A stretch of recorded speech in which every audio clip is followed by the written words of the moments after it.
Bismillahirrahmanirrahim. Assalamualaikum warahmatullahi wabarakatuh. Waalaikumsalam warahmatullahi wabarakatuh. Suara Minang TV dimanapun berada, alhamdulillah kita basuh kembali dalam sebuah program bincang tokoh yang mana pada malam hari ini kita kedatangan tamu istimewa, seorang putra Minang asal Pariaman, pengusaha dan juga aktivis serta yang mempunyai jiwa sosial yang sangat tinggi untuk kampung halaman. Bersama kita malam kini ada Bapak Arizal Aziz, anggota DPR RI Sumatera Barat dari Partai Amanat Nasional. Assalamualaikum Pak. Waalaikumsalam warahmatullahi wabarakatuh. Manggaduat awak apa ini kan baru tiba, langsung kami minta izin untuk menginterview. Paling tidak kami ingin memperkenalkan apa kepada Dutsana kita yang ada di Batam yang berasal dari Sumatera Barat khususnya. Oke, Dutsana Suara Minang TV, pertama sekali kita selalu ucapkan puji syukur kehadirat Allah Subhanahu wa taala yang mana kita tetap diberikan kesehatan, kesempatan untuk basuh dalam setiap program Suara Minang TV, baik dan live streaming di channel YouTube Suara Minang TV maupun fanpage Facebook Suara Minang TV. Oke, di sana Suara Minang TV, ikuti interview bincang singkat kami bersama Bapak Arizal Aziz di Suara Minang TV, Suara Orang Awak. Pak, singkat saja, seorang Arizal Aziz yang kurang tidak pernah tahu, tiba-tiba ini menjadi sebuah perbincangan. Mungkin Bapak bisa menceritakan profil Bapak sebagai seorang tokoh Pariaman yang orang dulu hanya kenal dengan Indah Kargo. Silakan. Baik, terima kasih. Assalamualaikum warahmatullahi wabarakatuh. Waalaikumsalam. Saya Haji Arizal Aziz, lahir dan besar di daerah Kecamatan Limakoto Kampung Dalam, Kabupaten Padang Pariaman. Sehari-hari saya sibuk habis dirantau orang, yaitu di Jakarta. Profesi saya yang saya geluti sampai sekarang adalah sebagai foundernya Indah Group dan juga foundernya Josal aplikasi transport online dan juga sekaligus presiden Josal FC, yang mana Josal FC ini adalah sebuah klub sepak bola yang saya dirikan di kota Pariaman. Alhamdulillah, Josal FC sekarang sudah mulai membangun akademi sepak bola yang tujuannya untuk menampung bibit-bibit anak-anak kita generasi yang ada di Sumatera Barat. Baik, saya jelaskan tentang keseharian saya di dunia bisnis. Saya dirikan Indah Kargo dan Josal aplikasi transport online dan Indah Logistik Internasional. Alhamdulillah, perusahaan tersebut sudah go internasional. Oh, alhamdulillah. Dan untuk domestik, Indah Logistik sudah mempunyai kantor cabang di seluruh Indonesia. Hampir 500 cabang, dan bahkan di Kepulauan Riau juga ada kantor kita. Di Batam khususnya. Di Batam, Tanjung Pinang, Dan Tanjung Balai, Selat Panjang, dan di Malaysia, Cina, dan juga di Jeddah dan Hong Kong. Alhamdulillah, dengan keberhasilan saya membangun perusahaan, saya tidak lupa dengan kampung halaman saya. Nah, kita potong step. Yang terakhir, tidak lupa dengan kampung halaman.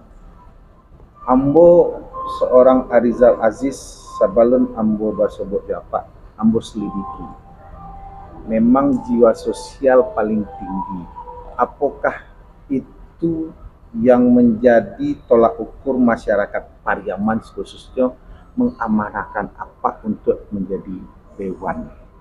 Baik, Seiring waktu perusahaan ini saya dirikan, saya tidak menyangka perusahaan ini mempunyai kantor begitu banyaknya, dan bahkan sudah di mancanegara. Saya tidak lupa di kampung halaman saya. Ya. Pada tahun 2013, perusahaan yang sebesar ini saya bangun dari ketiadaan. Oh, dari awal merintis. Tidak ada mempunyai pendukung, baik itu finansial dan bahkan pengalaman. Yang saya punya adalah kemauan Dan keberanian. Bagaimana saya mendirikan perusahaan ini bermanfaat untuk orang banyak. Tentu terkhusus untuk keluarga kita Ya. dan orang tua kita. Ya. Dan dengan adanya perusahaan ini, saya berbagi di kampung halaman. Berbagi di kampung halaman, ada anak yatim kita, fakir miskin kita, dan membangun masjid dan lainnya. Dan ditambah dengan transport ambulan gratis. Oh, seluruh Pariaman sudah merasakan apa yang Bapak lakukan, terutama di sosial. Bahkan bukan hanya Pariaman sendiri, seluruh Sumatera Barat. Mungkin masyarakat Minang, masyarakat Sumatera Barat melihat, karena saya tidak menyangka apa yang Bapak perbuat itu, apakah memang tujuannya untuk menjadi anggota dewan atau tidak, kan kita tidak tahu. Takdir, garis, rezeki, maut dan segala macam Allah yang menentukan. Pak, sosial Bapak itu siapapun orang taat pasti. Sampai kapan ini akan Bapak terus lakukan? Karena jujur, di dalam sebuah usaha, apalagi ekspedisi, itu tidak akan pernah mati, karena dia berotasi terus, berjalan terus. Apakah ini akan terus berlanjut nanti ke anak cucu atau ya? Baik, saya lanjutkan. Perusahaan saya dirikan dari ketiadaan.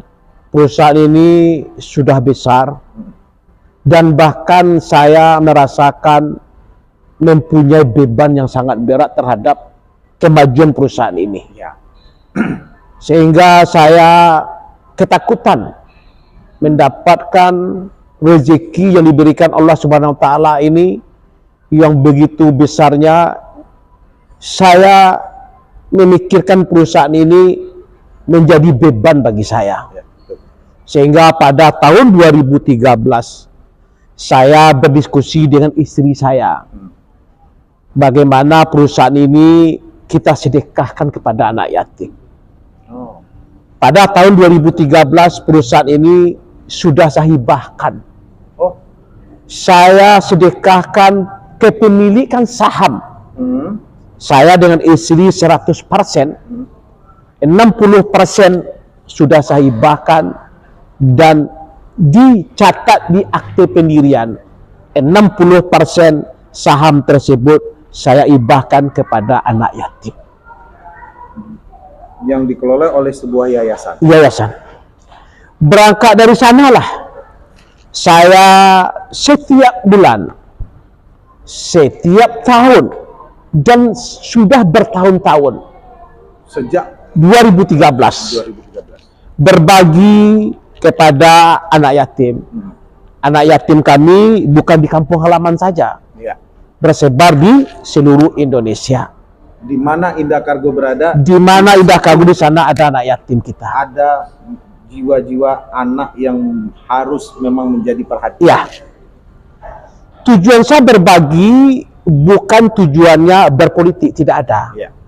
Tujuan saya berbagi adalah bagaimana saya sukses dalam membangun bisnis, bagaimana kesuksesan saya ini dirasakan oleh Menjadi berkah. dan dirasakan oleh fakir miskin, anak yatim, dan kebutuhan sosial agama lainnya. Dan bahkan sekarang saya membagi ambulan gratis. Oh, Ambulan gratis itu bukan di kampung halaman saya saja. bukan hanya Sumatera Barat. Bukan. Ada di Pekanbaru, ada berapa provinsi dan kabupaten. Ada 50 unit ambulan gratis saya sebarkan di Indonesia.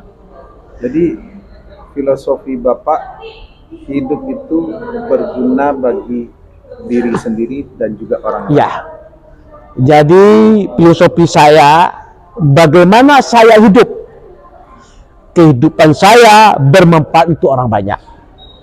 Alhamdulillah, dengan rezeki yang diberikan kepada saya berbagi, ya, sehingga dengan adanya kegiatan sosial, kegiatan agama saya, sehingga saya diminta, dilirik beberapa partai, Oh. diminta oleh partai untuk dimajukan untuk wakil rakyat di DPR RI. Asal daerah pemilihan. Daerah pemilihan kita di Sumatera Barat. Tidak ada sedikit pun terlintas Untuk ke situ. ke situ. Tidak ada. Bahkan saya sekarang perasaan saya masih orang pebisnis, Bukan sebagai orang politik. Bukan sebagai politikus. Bukan. Tetapi bagi saya, apakah itu politikus, apakah itu pengusaha, apabila kita mendapatkan amanah, kita berbagi kepada masyarakat, kepada rakyat yang tidak mampu, itulah namanya orang yang bermanfaat. Kalau sekarang saya ada di politikus, sekarang saya diamanahi, diberikan kepercayaan oleh masyarakat, sumber 2, sehingga saya duduk di DPR RI. Sekarang saya berada di DPR RI itu di Komisi 13. Oh, Komisi 13. Iya. Mitra kerjanya? Komisi 13 itu ada 4 menteri mitra kerjanya. Salah satunya adalah Menteri Hukum, Menteri HAM, Menteri Imigrasi dan Pemasyarakatan, dan Menteri Sekretaris Negara. Saya izin memanggil Pak Aziz atau Ajosal. Josal yang bagusnya, yang kerennya lah. Ya, karena begini, dimanapun orang mengenal Arizal Aziz itu dengan panggilan Ajosal. Josal ya.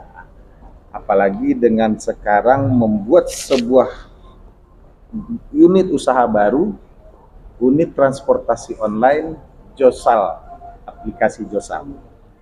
Pak Ajosal,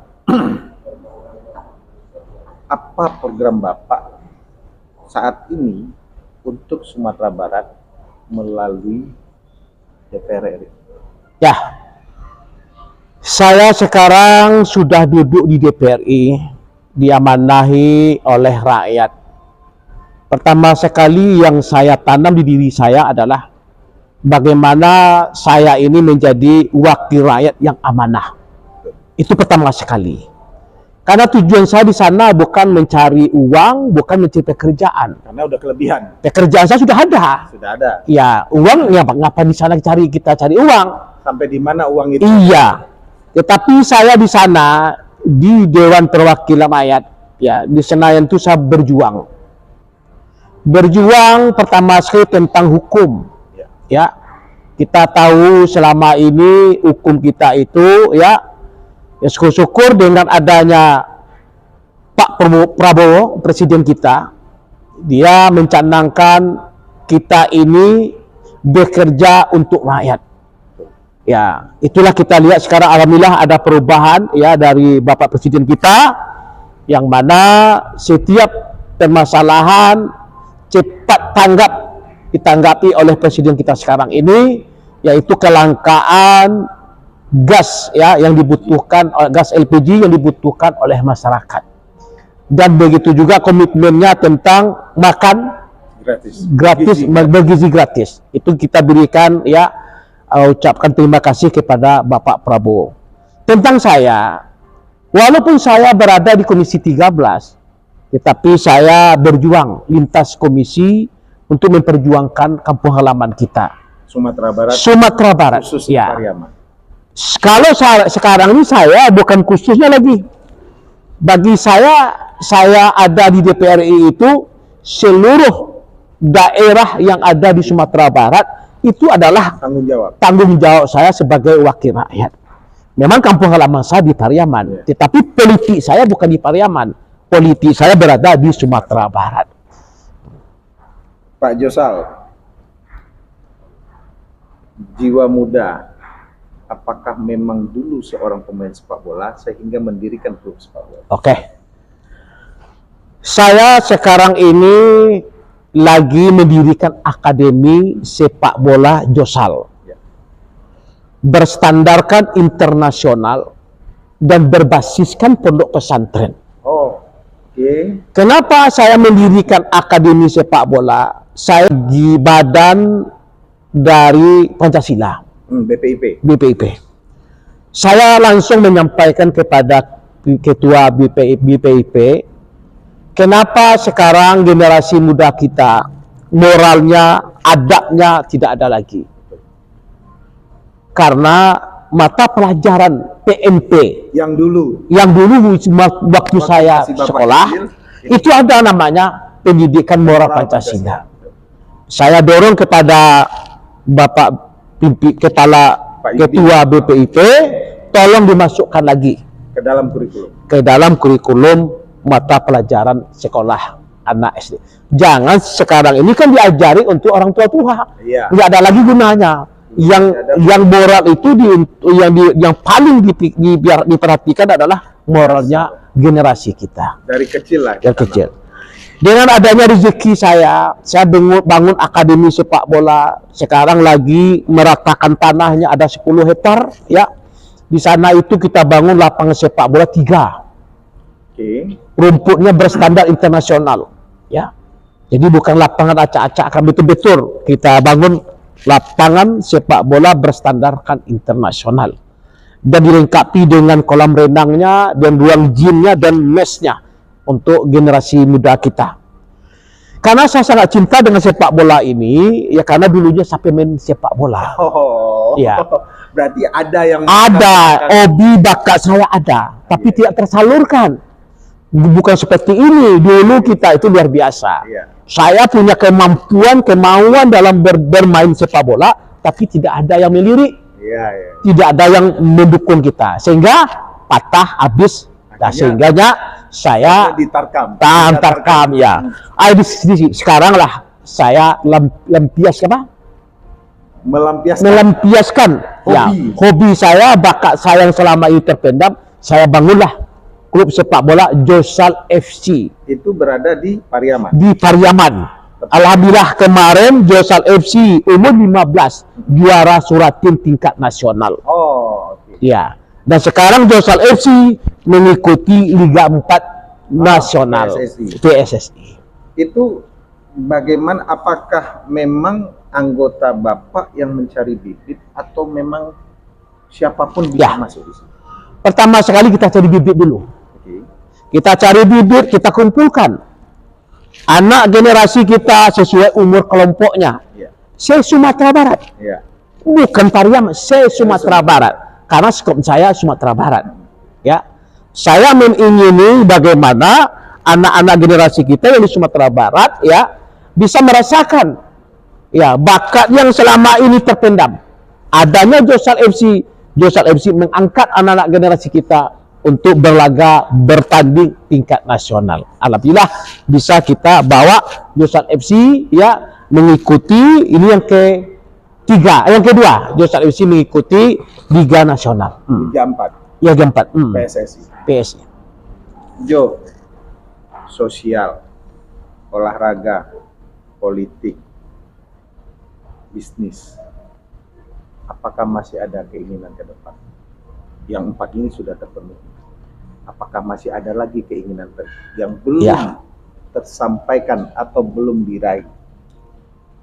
Keinginan saya adalah saya ingin membuka lapangan pekerjaan seluas-luasnya kepada masyarakat, khususnya Sumatera Barat dan umumnya Indonesia. Saya kasihan melihat anak negeri seperti pengojek. Itu seperti sapi perahan. Betul. Begitu dipaksa anak-anak kita mengojek, dipotong begitu besarnya jasa aplikasinya. Sehingga saya terpanggil ya Merubah. bagaimana anak negeri ini punya pekerjaannya bisa membawa kesejahteraan dia. Sehingga saya kumpulkan anak negeri yang punya ilmu teknologi. Saya minta kepada anak-anak generasi ya yang mempunyai ilmu teknologi, tolong bangunkan saya aplikasi transport online. Saya ingin juga berbuat untuk negeri ini. Karena penojek yang ada di Indonesia itu sangat tertekan. Kasihan kita melihatnya. Bagi hasil yang tidak sesuai. Tidak sesuai. Kesejahteraan yang Tidak sesuai. Sehingga sekarang sudah selesai kita bangun aplikasi kita. Namanya Josal. online. Josal ini pertama melayani ojek. Kendaraan roda 2. Roda 2. Pemotongan jasanya hanya 10% untuk iuran Google Map. Berarti Yang ya untuk membayar aplikasi. aplikasi aja. Saya tidak ambil uang dari sana. Setelah itu juga melayani kiriman paket instan. Oke. Namanya Josal juga. Setelah itu mengirimi makanan. Josal Food. Josal Food namanya Jumakanan. Itu. Ya. Nah, ini hanya 10%. Tidak diminta tambahan untuk harga makanan. Kalau harga makanannya 20.000, tetap dipungut 20.000. Tidak kita tambah persen-persennya, nggak ada. Tidak menaikkan harga. Tidak menaikkan harga. Yang keempat adalah kita juga melayani taksi. Oh, Taksi itu taksi online. Ada yang offline, ada yang online. Alhamdulillah kita lagi berjuang mendapatkan izin di bandara. Oh, Ya, kalau ini terlaksana, kita betul-betul membantu rakyat bawah seperti sopir dan penojek. untuk saat ini Josal sudah di mana? Josal aplikasi transport online sudah launching di Jakarta. Baru di Jakarta. Baru di Jakarta. Kita bertahap. Mungkin nanti sebentar lagi di Batam. Ada ojeknya namanya Josal. Ada taksinya namanya Josal. Ada kirim makan namanya Josal. Ada kirim instannya, paket instan namanya Josal. Ada di belakangnya Josal-Josal yang lainnya. Ada trackingnya, ada bisnya, ada bus pariwisatanya. Josal wisata. Oh, oke. Angkutan umumnya namanya Josal Trans. Itu prospek ke depan. Prospek ke depannya. Insya Allah nanti saya punya cita-cita untuk bisnis. Saya ingin membangun maskapai penerbangan yang sudah lagi saya rancang. Namanya Josal Air Jordan. Nice. Iya. Syukur-syukur nanti direalisasikan. Allah memberikan Amin. jalan yang luas, yang terbuka. Sehingga go nanti Josal Air Jordani untuk penerbangan pesawat domestik dan untuk umroh dan haji. Jo, mungkin 30 menit sudah masuk. Terakhir Jo, seorang Arizal Aziz pasti punya visi misi, punya filosofi hidup, punya angan-angan, dan semua itu sudah dicapai. Keinginan terakhir, kalau yang namanya hidup bermakna dan berguna itu pasti.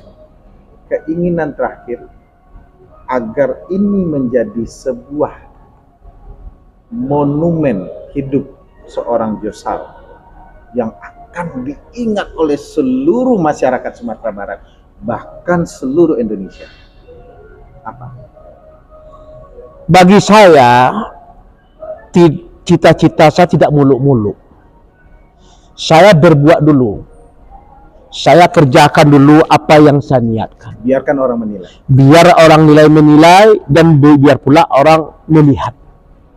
Bagaimana saya sosok Haji Arizal Aziz ini tidak berkeinginan bercita-cita terlalu tinggi.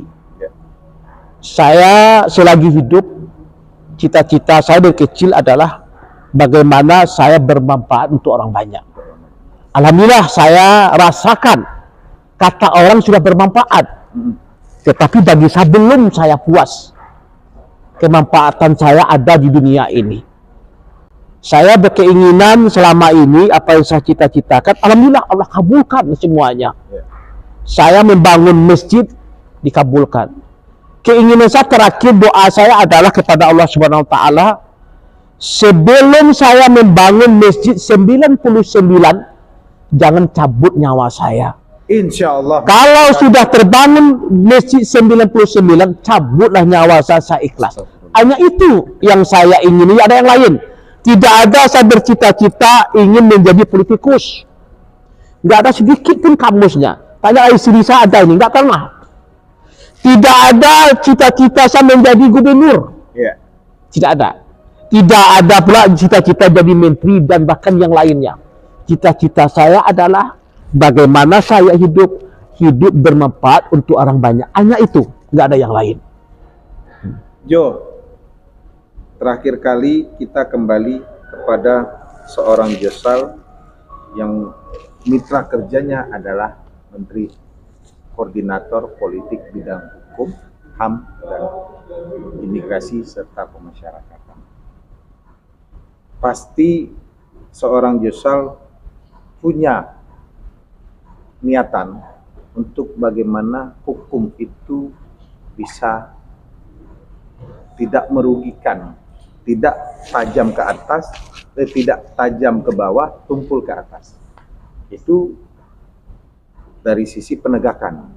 Tapi dari sisi aturan-aturan hukum yang dibuat, tidak merugikan masyarakat dan juga tidak menguntungkan segelintir orang. Bagaimana? Begini, saya masuk ke dunia politik, duduk di Komisi 13. Kemitraan saya adalah Kementerian Hukum. Ya. Yang selama ini kita tahu itu yang dirasakan oleh rakyat. Betul. Dengan ada kepemimpinan Presiden Bapak Prabowo, saya yakin itu sudah mulai kelihatan. Penegakan hukum sudah mulai adil, saya lihat. Perbaikan hukum sudah adil. Tata kelola hukum. Iya. Yang berpihak kepada masyarakat. Betul. Jadi itulah makanya saya ya sangat berjuang sekarang ini bagaimana hukum yang adil tadi. Contoh ya, kita tahu ya selama ini ya hukum ya mestinya hukum itu tidak perlu dihukum. Ya. Nah, khusus di Sumatera Barat kemarin 5 hari yang lalu ya, saya diundang oleh Elkam, Lembaga Kerapatan Adat Minangkabau. Dikumpulkan seluruh didik mama di seluruh Kabupaten Padang Pariaman. Apa sih permasalahannya? Kami putuskan di waktu itu permasalahannya yang akan saya berjuang nanti di pemerintahan adalah tentang hukum adat. Saya sampaikan kita berjuang nanti bagaimana daerah istimewa Minangkabau itu bisa kita dapatkan. Bukan daerah istimewa Sumatera Barat. Daerah istimewa Minangkabau. Karena orang Sumatera Barat bukan semuanya orang Minangkabau. Ya, tetapi kalau orang Minangkabau pasti dia orang Sumatera Barat. Jadi keputusannya adalah tentang hukum adat ini kami diskusikan, nanti kita undang petinggi-petinggi wakil rakyat yang ada di Dewan Perwakilan Rakyat tersebut di Senayan. Apakah itu daerah pemilihannya di Sumatera Barat, apakah di luar Sumatera Barat, tetapi dia orang Minangkabau. Kita ajak bersama-sama memperjuangkan yang namanya daerah istimewa Minangkabau, supaya adat kita, hukum adat kita lebih kita kedepankan untuk menyelesaikan permasalahan yang ada di daerah kita. Sama halnya yang terjadi di Aceh. Cita-cita saya seperti itu. Tapi tidak berarti merubah Provinsi Sumatera Barat menjadi bukan. Hanya hukum adatnya lebih diutamakan daripada hukum formil. Iya. Provinsi Sumatera Barat itu bukan kebijakan kita untuk merubahnya. Ya. Itu kebijakan dari pemerintah. Tetapi untuk hukum adat Minangkabau itu sudah ada sebelum adanya Indonesia. Kenapa saya bilang saya memperjuangkan sekarang daerah istimewa Minangkabau? Karena kita tahu pendiri Indonesia Raya ini itu kebanyakan dari nini mama pemuka masyarakat dari alam Minangkabau. Siapa? Hampir 20% anggota DPR RI berasal dari Minang. Iya. Dan itu merupakan sebuah cita-cita seorang Josal Arizal Aziz untuk bagaimana hukum adat menjadi hukum yang utama di Minangkabau. Di Minangkabau. Bukan di Sumatera Barat. Bukan di Sumatera Barat. Hukum Minangkabau itu berlaku hanya untuk anak Minangkabau, bukan Sumatera Barat. Ya, Di Sumatera Barat itu kan banyak, ada suku Batak, ya. suku Nias, Mentawai. itu bukan orang Minang. Bukan orang Minang. Jadi hukum Minang itu, daerah istimewa Minangkabau itu diperuntukkan kepada orang yang asli darahnya Minangkabau. Apalagi di Sumatera Barat sendiri kembali ke nagari. Betul. Dulu desa. Dan akhirnya pemerintah mengembalikan Sumatera Barat itu ke wujud awalnya ke nagarian. Alhamdulillah itu sudah direalisasikan sekarang ini, tapi belum terlaksana 100% tentang hukum adat kita. Antara kebijakan dari, nggak salah itu dari Bapak Kapolri kan gitu, tinggal menguatkan lagi hukum adat kita didulukan. Kalau tidak putus dengan hukum adat, baru kita serahkan ke hukum. Karena memang jujur dari ilmu hukum itu, sumber hukum itu salah satunya adalah hukum adat. Iya, hukum adat. Selain dari kebiasaan dan segala macam, hukum adat itu adalah salah satu. Iya. Josal, terima kasih banyak. Saya sudah menyita waktu atas kesempatan dan waktu yang Bapak berikan untuk kita interview agar Dunsana Suara Minang TV lebih mengenal seorang Arizal Aziz atau Josal yang berbuat bukan hanya untuk kampung halaman, tetapi untuk Indonesia dan untuk masyarakat Minang dimanapun berada. Pemirsa Dunsana Suara Minang TV, setelah ini kita dengarkan pesan terakhir dari beliau. Apa yang akan beliau sampaikan? Silakan Josal. Baik, kepada Dunsana Ambo yang asli dari Minangkabau, kini Ambo berada di Pulau Batam. Ambo mengharapkan sekali kepada Dunsana Ambo yang dari suku Minang untuk menguatkan kesatuan persatuan kita sesama orang Minang. Itu pertama sekali. Karena kita tahu situasi kita sekarang dalam bukan keadaan baik-baik saja. Baik di bidang wirausaha, di bidang dalam segala hal. Saya tekankan kepada Dunsana Ambo yang ada di Pulau Batam atau di Kepulauan Kepri. Ayolah kita song-song, ya. Yang mana permasalahan ini tidak bisa kita selesaikan sendiri. Kita harus bersama-sama untuk kompak bersatu dalam segala hal, terkhusus tentang kekuatan akidah kita. Anak keponakan kita tolong diawasi. Yang kedua tentang usaha kita. Saling bahu-membahu untuk berusaha. Saling bahu-membahu untuk berniaga. Itu harapan saya sebagai anak negeri orang Mandailing, orang Minangkabau.